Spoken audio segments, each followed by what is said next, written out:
आधी रात को कश्मीरी पंडित नहीं भागता, किसी ने भगाया नहीं उसको। हो सकता है कि सियासत उसमें होगी, लेकिन जब दाएं बाएं 10 घर 100 घरों में वहाँ पे लाउड स्पीकर चालू हो गए, नारे तकबीर अल्लाह अकबर, वो घबरा गए। किसी ने उनको डराया नहीं, वो घबरा गए, घबराहट में निकल गए कई लोग। आज भी कुछ लोग यहाँ, और मैं आज भी कहता हूँ वो जब भी आएंगे, ये मेरा घर है, मैं आधा घर उसको दूंगा अपने दोस्तों को। होते हैं कुछ लोग सियासत के शिकार, वो कश्मीरी मुसलमान भी हो गए, वो भी बेचारे हो गए, लेकिन मैं समझता अब हूँ आपको क्या लगता है कि कश्मीरी पंडित वापस समुदाय आना को वापसी का मतलब क्या, जम्मू के वादी कश्मीर की सिविल सोसाइटी की क्या जिम्मेदारी समझते हैं? सबसे बड़ी जिम्मेदारी गवर्नमेंट की ये है कि उनको आप कैंपों में, कॉलोनीज में मत बसाइए। एक तो मैंने शुरू में कहा था कि ये जो प्रॉपर्टीज थी उनकी डिस्ट्रेस सेल नहीं होनी चाहिए थी। ये जो माहौल हमारे यहाँ है, मैं आज भी कहता हूँ कि मैं अपने उपिंदर खुशू, प्राण चंद्रा, चांद धर, अपने इन दोस्तों के बगैर अधूरा हूँ। रेडियो की दुनिया का एक बड़ा नाम, आपने अक्सर नाम सुना भी होगा और आप इनसे वाकिफ़ भी हैं। मेरे साथ इस वक्त बशीर आरिफ हैं। ये रेडियो कश्मीर से डिप्टी डायरेक्टर जनरल की पोजीशन से रिटायर हुए। एक लंबे वक्त तक ग़ुलाम नबी आज़ाद जो नेता प्रतिपक्ष भी रहे और अब शायद जम्मू कश्मीर कांग्रेस की कमान वही संभालने जा रहे हैं, उनके साथ भी रहे। बशीर साहब बहुत बहुत शुक्रिया वक्त देने। थैंक यू, बहुत बहुत शुक्रिया। बशीर साहब, सबसे पहले मुझे ये बताइएगा कि FM और ये बाकी तमाम चैनल्स आने के बाद बच्चे जिस तरीके से अब रेडियो जॉकी बन रहे हैं और जो कुछ आपको सुनने को मिल रहा है रेडियो से, क्या आप खुश हैं इससे? ना पूछो तो अच्छा है ना। वजह ये है कि कहते हैं कि जो चीज़ तबीयत में ठहराव लाए वो देरपा होती है। ठीक। जो हंगामा बर्पा कर दे वो कानों को भी अखरती है और तबीयत भी कुछ तिलमिला जाती है। ठीक। अब रेडियो एक चीज़ है कि जहाँ से जो हमने तरबियती कोर्सेज में देखा है, असातिज़ा से सीखा है, radio entertainment, education, news information जिसे कहते हैं, और साथ ही साथ समाज की जो बुराइयां हैं उनकी निशानदेही करे। ठीक। और रेडियो एक ऐसी चीज़ थी मेरे वक्त में, आज भी होगा शायद कहीं कहीं पे, कि आप फैमिली के साथ बैठ के सुन सकते थे। ठीक। लैंग्वेज का ख्याल रहता था, ग्रामर का ख्याल रहता था। आजकल तो है नहीं FM चैनल्स में। कोई है, अच्छे बच्चे हैं, ठीक है, लेकिन देखिए मैं मुग़ल आज़म फिल्म का गाना सुनना चाहता हूँ, मोहे पनगढ़ पे नंदलाल छेड़ गयो रे, ये चलाते हैं FM वाले, मोहे पनगढ़ पे, उसके बाद उसके बाद फिर रुक गए, फिर कोई और चीज़ ले गए, फिर किधर और ले गए, फिर आई, फिर मधुबाला की आवाज़, मोहे पन, अरे क्या कर रहे हो? यानी हंगामा है, शोर है बस। मुझे बताएं, ये शोर क्या कमर्शलाइजेशन का शोर है, दुकानदारी है, या आपको ये लग रहा है कि ये वक्त की ज़रूरत है और मजबूरी है? ये न वक्त की ज़रूरत है न ये मजबूरी है।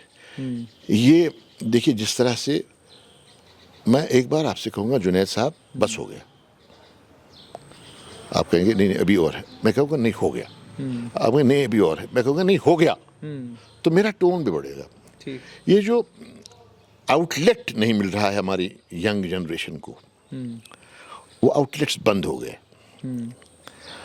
अब ये कोई गाता है, मिसाल के तौर पे कश्मीरी मेलोडीज़ हैं या डोगरी मेलोडीज़ हों या उर्दू की मेलोडीज़ हों या कोई भी, लद्दाखी, मैं लद्दाख में भी रहा हूँ, वहाँ पे एक शिशु लामो थी जिसे नाइटिंगेल ऑफ लद्दाख कहा जाता था। शिशु लामो, आए क्या गाती थी वो। तो वो जो मेलोडीज़ हैं उनको हम बिगाड़ते हैं। मिसाल के तौर पे वो वेस्टर्नाइज करने की कोशिश कर रहे हैं हम। शमीमा साहिबा ने या कैलाश जी ने या बाकी जो गुलाम हसन सोफ़ी हैं, या अब देखिए अब जो भी म्यूज़िक है रियासत का, रियासत यूनियन टेरिटरी की अब है, इसकी बात कर रहा हूँ, वो हंगामा हो गया। ठहराव नहीं है कहीं पे। ठीक, लेकिन कई लोग तो ये भी कहते हैं कि जो एफएम खासकर जो लोग सुनते हैं, नौजवान लोग, वो ये कहते हैं कि एक कनेक्ट बन जाता है नौजवानों और रेडियो के बीच में। आप बशीर साहब, आप भी ट्रैवल करते होंगे, ज़रूर गाड़ियों में आप भी घूमते होंगे, क्या आपको लगता है कि वाकई बड़ी तादाद में लोग एफएम सुन रहे हैं?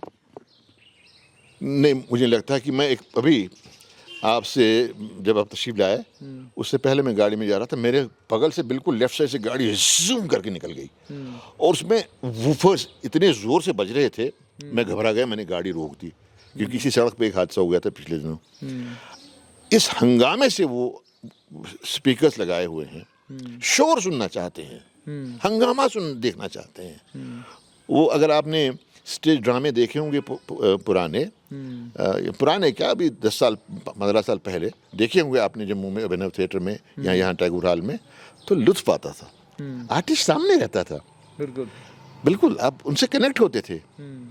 अब मैं जब इस रेडियो की फील्ड में आया, मैं 22 साल तक पब्लिक फिगर रहा एक फीचर में, बड़ा मकबूल कि लोग, मैं शादी में जाता था तो मुझे लगता था मैं राजेश खन्ना हूँ, मैं दिलीप कुमार हूँ। अच्छा। कि लोग मेरी तरफ देख रहे हैं। अच्छा।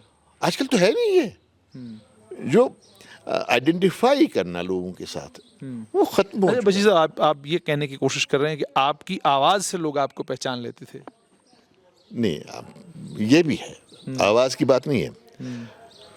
आजकल मिसाल के तौर पे मैं कई चैनल्स में, ख़ास चैनल का नाम नहीं लूँगा, मैं सबकी इज्जत करता हूँ, वो कहते हैं अभी अभी खबर आई है कि फलां जगह पे ऐसा हो गया है, वैसा हो गया है, वैसा हो। मैं उनको कहता हूँ भाई मेरे आराम से बोलो, क्योंकि मेरे पास वॉल्यूम कंट्रोल है, मैं आवाज़ कम कर सकता हूँ, मैं आवाज़ कम कर सकता हूँ, आप आराम से बोलिए। अगर मुझे आपकी आवाज़ सुनाई नहीं दे रही है, मैं वॉल्यूम बढ़ा दूंगा। ठीक, ये हंगामा है। अच्छा, अब देखिए वो कैमरे का एंगल ऐसा रहता है कि वो लगता है कि वो खिड़की से झांक रहा है, ऐसे कैमरामैन भी ऐसे ही हैं। वो लगता है कि वो शायद लड़ झगड़ के आया है।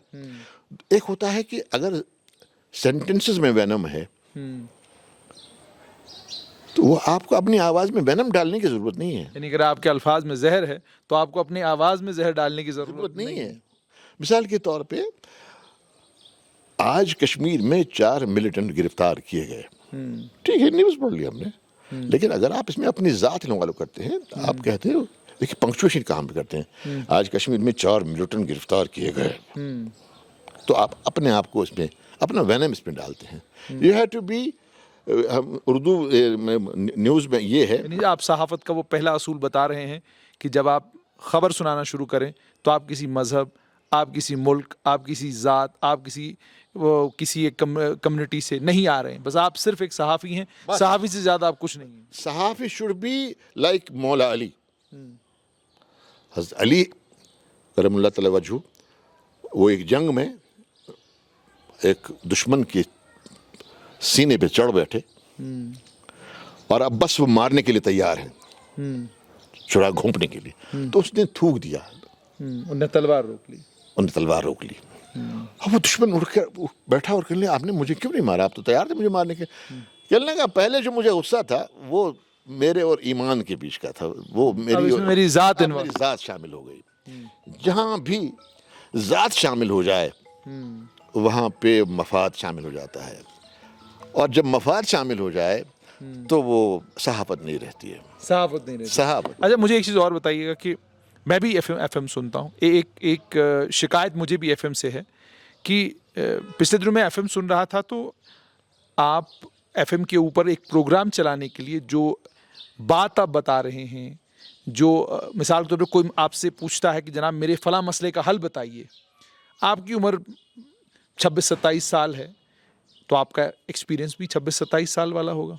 आपकी उम्र 40 साल की है तो आपका एक्सपीरियंस भी 40 साल वाला होगा। तो 40 साल के एक्सपीरियंस, 22 साल के एक्सपीरियंस में जाहिर सी बात है फ़र्क है। तो अब 27 साल की उम्र में जब बहुत बड़े बड़े मसाइल के हल बताना शुरू करते हैं तो जाहिर सी बात है आप उस महदूद एक्सपीरियंस की बिना पर बताएंगे, और अगर आप 42 साल की उम्र के में बताते हैं तो आपके हल बिल्कुल मुख्तलिफ होंगे। मैं आपसे आधा इत्तेफाक करूँगा। फ़ारसी में कहावत है कि बुज़ुर्गी बअक़ल न बसाल, तवंगरी बदिलस नबमाल, कि बुजुर्गी किसी की दाढ़ी सफ़ेद या बाल सफ़ेद होने से या उम्र से नहीं होती है, अकल से होती है। बिल्कुल। और तवंगर ये नहीं है कि मैं करोड़ों करोड़ों का मालिक हूँ, लाखों का मालिक हूँ। करोड़ों का मालिक होना कोई बड़ी बात नहीं है। बात जब है कि जेब में 10 रुपए हैं और मुझसे कोई कह रहा है कि ज़रा 10 रुपए है आपके, मुझे चाहिए, ये ले 10 रुपए। लेकिन क्या आपको नहीं लगता कि बात पूरी होकर दीजिए। अब अगर ये जो आजकल तबलीग का जरिया बन गया है, रेडियो कहीं कहीं पे ये जॉकीज़, देखिए हम आपको बताते हैं कि फिर जब आप घर जाएंगे फिर आप ऐसा कीजिए, फिर वैसा कीजिए। अरे भाई छोड़ो ये नसीहत करना, माँ बाप काफ़ी हैं। आप रेडियो को एंटरटेनमेंट रहने दीजिए और न्यूज़ की हद तक रहने दीजिए और साथ ही साथ इन्फॉर्मेशन की हद तक रहने दीजिए। खबर आती है एफएम पर, सुनी है आपने कभी कोई खबर आपने सुनी हो जिस तरीके से रेडियो में खबर आया करती थी? रेडियो कश्मीर जब आप सुनते थे बाज़ाब्ता बुलेटिन तैयार होता था, वो बुलेटिन पूरा आपको सुनने को मिलता था और बुलेटिन के वक्त बुलेटिन होता था, गाना नहीं होता था। ऐसा है ना, वही मैंने कहा कि मैं रेडियो कश्मीर या अब जो ऑल इंडिया रेडियो कहते हैं, या मैं ऑल इंडिया रेडियो में कई स्टेशंस पे रह चुका हूँ, यूपी में, मध्य प्रदेश में, दिल्ली में, लद्दाख में, यहाँ वहाँ। मैं इसको कहूँगा कि ऑल इंडिया रेडियो जो है वो एक ब्रांड है, वो नकल नहीं है, वो ओरिजिनल चीज़ है। उसमें जब आप न्यूज़ सुनते हैं, खबर सुनते हैं, समाचार सुनते हैं, खाली समाचार सुनते हैं, न्यूज़ सुनते हैं, ये नहीं कि बीच में आ गया। अब हम जो एफएम, आप कहेंगे कि आप घर की मुर्गी दाल बराबर वाली बात कर रहे हैं ना, मैं ये कह रहा हूँ कि जो एफएम इस वक्त है वो वाहिद है जो ऑल इंडिया रेडियो चलाता है। मुझे ये कहने में कोई दिक्कत नहीं होती है, कोई आर नहीं है। कई सारे लोग, मतलब मेरे भी साथी हैं सुरेंद्र सागर, एक लंबे वक्त तक दूरदर्शन से जुड़े हुए रहे हैं। तो जब मैं उनसे कभी कभी बात करता हूँ तो वो बहुत सारे आर्टिस्टों से मुलाकात करने चले जाते हैं। वो एक बड़ी एक मज़े वाली और बड़ी ताकतवर बात बताते हैं। वो कहते हैं कि जी जो आर्टिस्ट ए रेटेड हैं, लिस्टेड हैं और बाज़ाब्ता जिनके नाम खुद वो आर्टिस्ट कहते हैं, जी मैं फ़लाँ ऑल इंडिया रेडियो की फ़लाँ लिस्ट का आर्टिस्ट हूँ, ठीक है, वहाँ पर जिनकी बाज़ाब्ता जो लोग ऑल इंडिया रेडियो के साथ जिनके कॉन्ट्रैक्ट्स हैं, ये वो कहते हैं कि आइए इन आर्टिस्टों का, और वो बड़े कमाल के आर्टिस्ट हैं। जब आप उनका कोई गायक है, कोई कुछ है, आप उनसे मुलाकात करने भी चले जाते हैं तो ये कहते हैं कि यार ये आर्टिस्ट, ये कमाल के लोग हैं। फिर जब मैं उन्हें नई नस्ल से मिलाता हूँ तो वो कहते हैं यार इसमें फ़लाँ चीज़ की कमी है, इसमें सुर की कमी है, इसमें इस चीज़ की कमी है, इसमें साज़ बज रहा है तो इसलिए ये कमाल का लग रहा है आपको, इसमें साज़ बज रहा है तो इसलिए आपको ये अच्छा लग रहा है। तो ये जो इसको मैं मानता हूँ प्रेजुडिस है आपका, आप प्रेजुडिस्ड हैं टुवर्ड्स दिस, ये जो नई सब चीज़ें हो रही है। नहीं, ऐसा नहीं है, प्रेजुडिस की बात नहीं है। आपने एक गाना सुना होगा, एक यूट्यूब पे भी अवेलेबल है, वो गुलाम अली एक जगह पे गा रहे हैं सहारनपुर में, तो एक ऑडिटोरियम में गा रहे हैं, गाते गाते किसी ने वाह जोर से किया और गुलाम अली का अरे यार क्या, पंजाबी कहते हैं, गाल कट के, ओ यार सुर गलत लग गया। हालांकि वो वही समझ सकते हैं सुर को पहचानने वाले। अभी भी बात आपने कही है, ये नहीं है कि सुरेंद्र साजन बहुत बड़े फनकार हैं, उनकी निगाह बहुत वसी है म्यूजिक पे, बड़े मोहतरम हैं वो। कैलाश मेहरा साहिबा या बाकी जो आप लोगों के लिए यंगर जनरेशन कह रही है प्रेजुडिस्ड है हमारी तरफ, ये हम मैं बताऊंगा। वो कहते हैं कि वो आपके ज़माने में लोग सुना करते थे, अब नहीं सुनते लोग। सुनिए, इसलिए एक गाना है, चुल्हमा रोशे रोशे वलुम्यान पोशे मदनो चुल्हमा। ये गाना कश्मीरी मेलोडी है और इसको कई लोगों ने गाया है। आप इसको शमीमा साहिबा ने गाया है, कैलाश मेहरा जी ने गाया है, बड़े बड़े फनकारों ने गाया है, मेलोडी को डिस्टॉर्ट नहीं किया। अब जो नए लड़के हैं वो ड्रम्स लेके ये लेके चलो रोशे रोशे बोशे ये बिगाड़ते हैं मेलोडी को। मेलोडी को मत बिगाड़िए। मैंने लता जी से एक सवाल किया था इंटरव्यू में, तो उनके साथ एक दो इंटरव्यूज़ मेरे हुए हैं, सामने मुलाकात हुई। मेरा बड़ापन उनका कि उन्होंने मुझ जैसे आदमी को वक्त दिया उस वक्त, तो मैं तो 7वें आसमान पे था, लता जी सामने बैठी हैं, इतना बड़ा कलाकार आपके सामने बैठा है। उफ उफ उफ उफ, आप यकीन नहीं करेंगे, मैं रो पड़ा जब मैंने उनको देखा। ये तो यूं हो गया कि अगर हमें लता मंगेशकर का इंटरव्यू करने के लिए मिला तो हम तो कहेंगे कि जो सहाफत में जितनी कमाई की थी वो काम आ गई। जब मैंने उनसे टाइम लिया, मुंबई जाके यहीं से टाइम तय हो गया था, वहाँ पे पहुँचा मैं पेडर रोड पे, तो मैं आप ही की बात का जवाब दे रहा हूँ। तो वो 4th फ्लोर पे हम पहुँचे, तो वहाँ उनके जो कालिंदी थे उन्होंने हमको बिठाया। 40-45 मिनट हो गए, लता जी आ नहीं रही है ड्राइंग रूम में, लेकिन हल्की हल्की तानपुरे की आवाज़ आ रही थी। तो जो आई सफ़ेद लिबास में, अरे मैं उठ खड़ा हो गया, जुनैद साहब ये दिल तुम बिन कहीं लगता नहीं, हम क्या करें। ऐसे ऐसे नगमे गूंजने लगे, मेरे कप कप की तारी हो गई। तो मैंने कई बार आपको सवाल भी नहीं सूझते फिर उसमें? नहीं, अभी मैं शुरू की बात कर रहा हूँ, जब ये सिर्फ मुलाकात हो रही है। तो कहने लगी माफ़ी चाहती हूँ कि आपको इंतज़ार करना पड़ा, वजह यह है कि मुझे 2 दिन का रियाज छूट गया था। अंदाज़ा कर लीजिए, एज 76 और रियाज छूट गया था। वही रियाज में थोड़ा टाइम ज़्यादा लग गया। तशरीफ़ रखिए, बैठिए।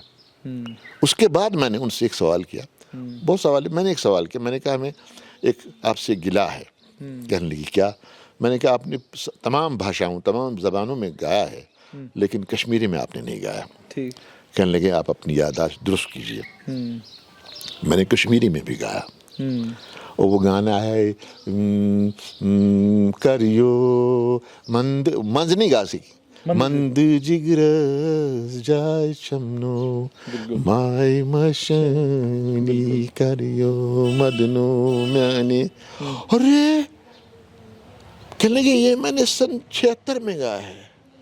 कब? सन 76 में। मैं 2007 में गया, ये सन 76। 24 और 7 31 साल।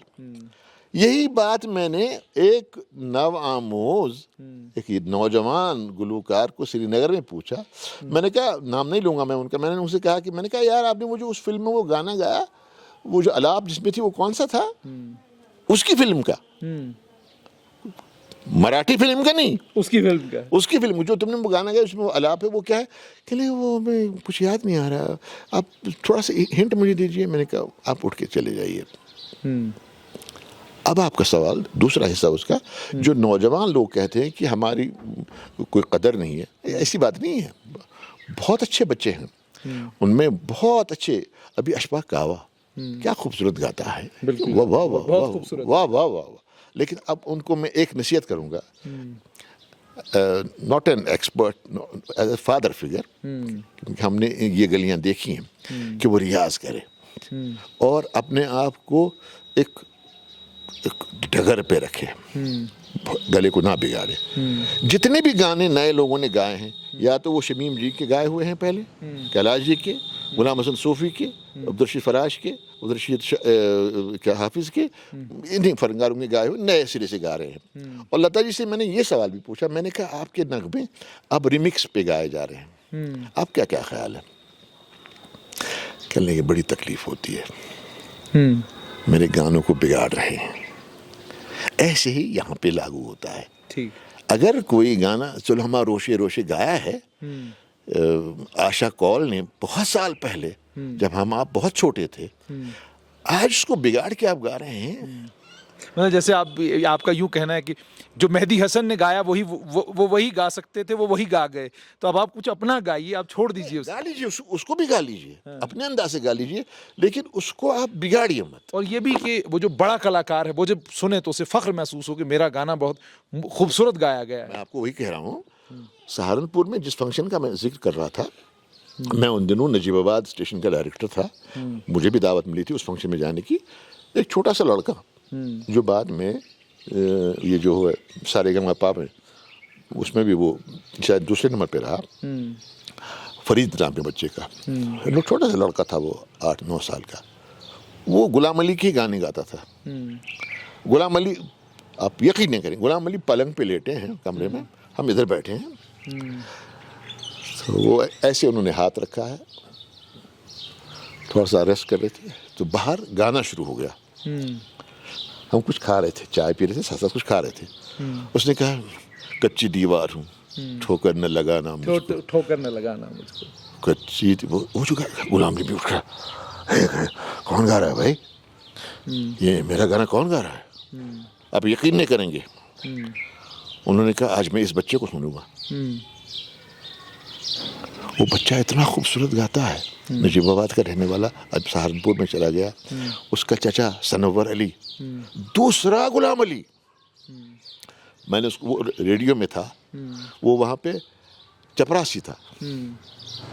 जब मैंने एक दिन, क्या हुआ कि हमारा कॉन्सर्ट था हरिद्वार में, तो तबला प्लेयर जो था साबिर खान, वो बीमार हो गया। अब रिदम के बगैर आप कॉन्सर्ट पे जा नहीं सकते। मैंने कहा क्या करेंगे कैसे करेंगे, 5 बज गए, अब 6 बजे निकलना है, तो 8 बजे वहाँ पे हरिद्वार में कॉन्सर्ट है। तो एक विभूति भूषण भट्ट थे हमारे प्रोग्राम एग्जीक्यूटिव, बहुत शाइस्ता, बहुत डिसेंट, बड़ा पढ़ा लिखा। कहले साहब, एक हमारे यहाँ एक चपरासी है सनवर अली, वो उसका बाप भी यहाँ पे था पहले, सारंगी नवाज, और वो उसकी डेथ हो गई, उसकी जगह पे उसको चपरासी की नौकरी मिल गई है। वो तबला बजाता गाता भी कभी कभी जागरणों में। मैंने कहा बुलाओ उसको। तो आधे घंटे के बाद एक लड़का आया, खूबसूरत सा, हट्टा खूबसूरत, वेल बिल्ट। तो और मैंने कहा सलमान खान, पान थूक क्या हुआ, ऐसे नहीं आओ। वो पान खा रहा था, वो गया कुल्ला करके आया। मैंने कहा तबला बजाते हो? कहले हाँ सर। चलो, मैं स्टूडियो में ले गया, मेरे साथ म्यूजिक पैक्स। तो अल्लाह ने आप जैसे दोस्तों के साथ मिल बैठ के कुछ दिन गुजारने का मौका मिला, तो कुछ थोड़ी सी समझ आई है कि सुर की पहचान हो गई।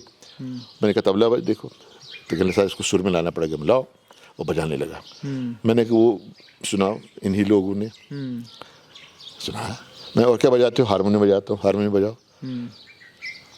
मैंने बजाओ, अच्छा सिला दिया तूने मेरे प्यार का, बजाया उसने।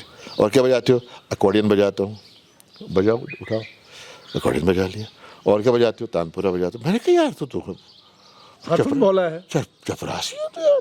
मैंने कहा आज तुमको चलो जाओ, तैयार हो के आओ। फिर मैंने उसको डायरेक्टरेट से रिक्वेस्ट करके उसको अपॉइंट किया एज म्यूजिशियन। वो बहुत बड़ा, उसकी सीडीज आ रही हैं, वो गा रहा है बहुत यहाँ वहाँ पे बड़ी।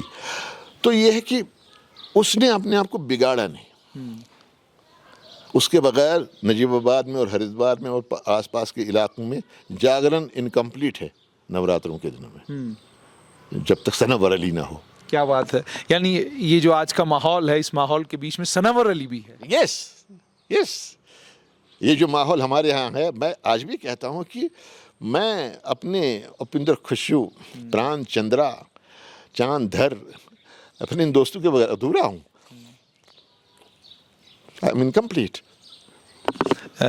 मुझे बशीर साहब ये भी बताइए, जैसे आपने कहा आप नामुकम्मिल हैं, क्या आपको लगता है कि वो जो ख्वाब आप भी देखते हैं, और वादी कश्मीर में जिन लोगों से मैं मिल रहा हूँ, बड़े संजीदा लोग मुझे ये कहते हैं कि हम आज भी जब कश्मीरी पंडितों के मकानों को जो हमारे आस पड़ोस में हैं देखते हैं तो बहुत तकलीफ़ होती है हमें।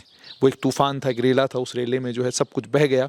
और आज अगर हम कस्में कर के भी कहें कि भाई हम यकीनन और सच्ची में और दिल से चाहते हैं कि आप वापस आएँ, हमारी आज सुनने वाला कोई नहीं, ना हम अपनों को समझा सकते हैं, ना हम उन्हें समझा सकते हैं।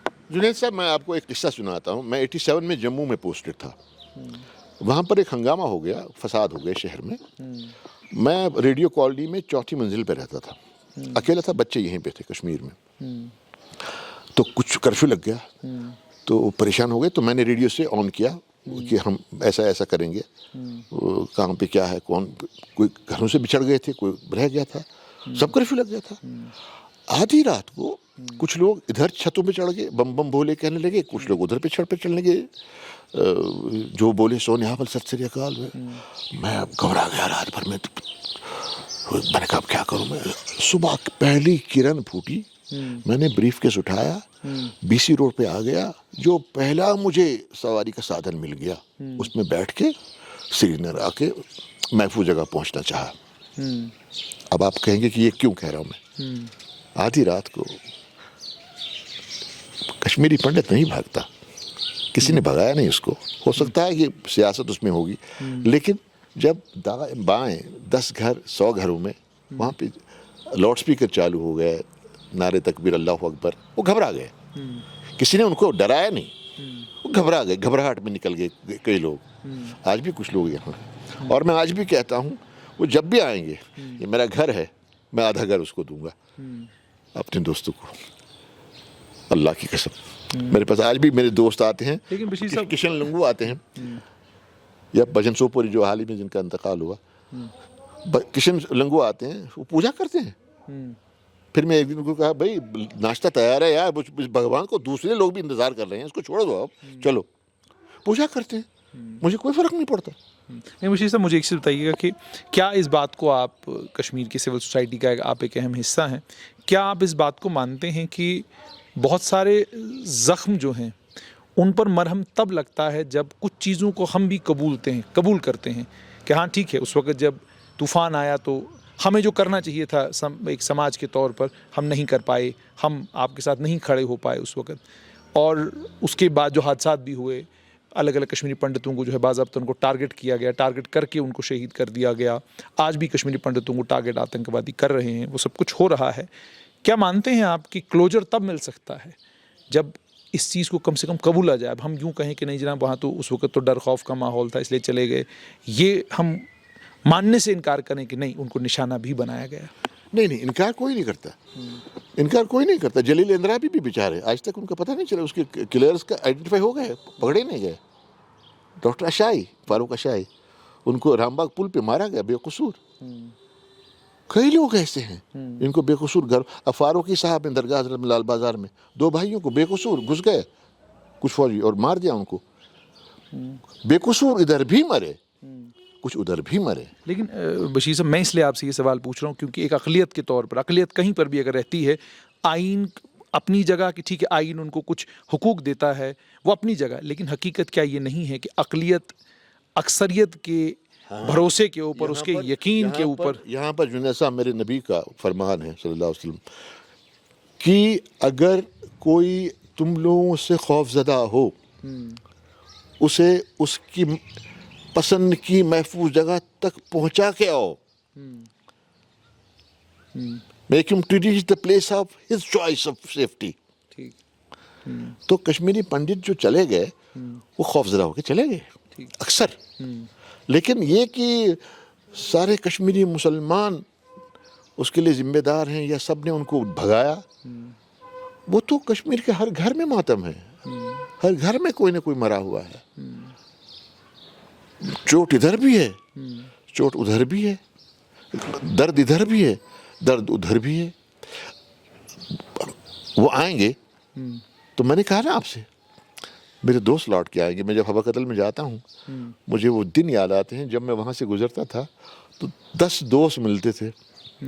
कश्मीर एक वाहिद जगह है जहाँ पर आप अगर टीका न लगा हो या जनेऊ न दिखे, आप पहचान नहीं पाएंगे कि मुसलमान कौन है, हिंदू कौन है। ये बात आपकी बिल्कुल सही है। खाने पीने की आदतें एक जैसी, शादी ब्याह के तौर तरीके एक जैसे, ज़बान एक जैसी, पहनावा एक जैसा। और एक बात मैं आपसे कहूँगा जो शायद आपको अच्छी भी लगे और सटीक भी लगे, जिसे हिंदी में कहते हैं।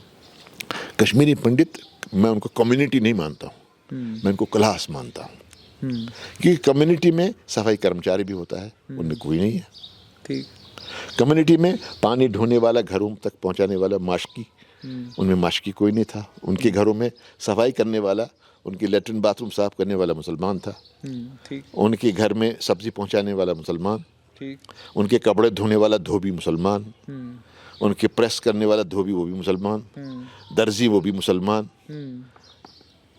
समझ रहे हैं आप। ठीक। और टांगे बांध दफ्तर तक पहुंचाने वाला वो भी मुसलमान, ब्रीफ केस उठाने वाला, फाइल उठाने वाला चपरासी वो भी मुसलमान। अब शादी ब्याह का मौका है, गाने बजाने वाला वो भी मुसलमान। अब मर्रा है तो जलाने वाला, कावजी कहते हैं उसको कश्मीरी में, वो भी मुसलमान। अब यहाँ पे तफर्रुका कहाँ था? हमने उनको सीने से लगा के रखा था। हाँ, होते हैं कुछ लोग सियासत के शिकार, वो कश्मीरी मुसलमान भी हो गए, वो भी बेचारे हो गए। लेकिन मैं समझता हूँ, अब आपको क्या लगता है कि कश्मीरी पंडित समुदाय को वापसी का मतलब क्या, जम्मू के वादी कश्मीर की सिविल सोसाइटी की क्या जिम्मेदारी समझते हैं? सबसे बड़ी जिम्मेदारी गवर्नमेंट की ये है कि उनको आप कैंपों में, कॉलोनीज में मत बसाइए। एक तो मैंने शुरू में कहा था कि ये जो प्रॉपर्टीज थी उनकी डिस्ट्रेस सेल नहीं होनी चाहिए थी। आखिर में बशीर साहब आपसे जानना चाहूँगा कि तमाम लोग रिटायरमेंट के बाद सियासत के मैदान में उतर रहे हैं। वो अफसर जो सियासत के मैदान में नहीं उतर रहे वो सोशल मीडिया पर उतर रहे हैं।